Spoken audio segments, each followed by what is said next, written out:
So when I was 2 years old, I put on a Superman pajama, jumped off a table, and broke my leg. True story. I was a child of a Cuban immigrant, and Cuba was my Krypton. A place of origin that was far away, but still the stories of that place were present in my mind and affected my psyche. Managing and negotiating the parallel universes is something common to the immigrant experience.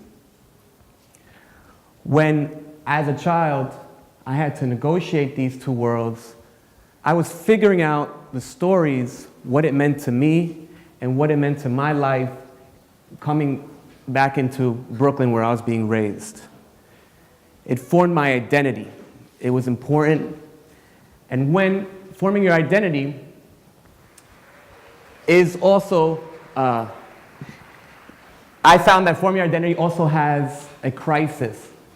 And I've witnessed that crisis working as a high school teacher with immigrant youth in the Bronx. These young immigrant students were 15 and 16 years old, coming to the Bronx with low to no literacy levels.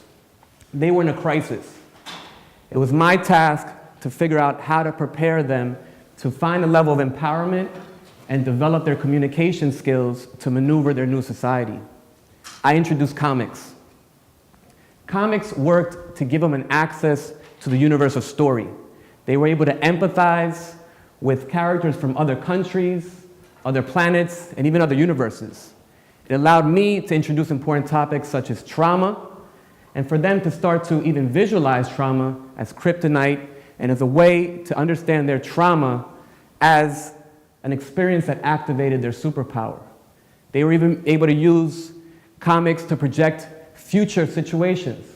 They created a world called NYCHA 2050, where they were able to use the power of iconography to develop powerful symbols that change the narrative around displacement and criminalization in the Bronx.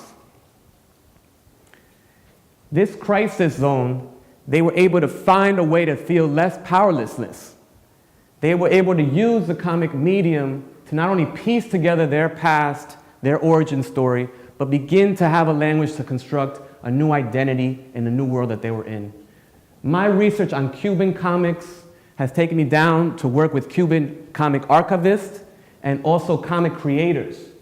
And I have found that not only comics survived the crisis after the fall of the Soviet Union, but also have been used as for youth to survive the reality of their crisis in under socialism in Cuba and the hero mythologies.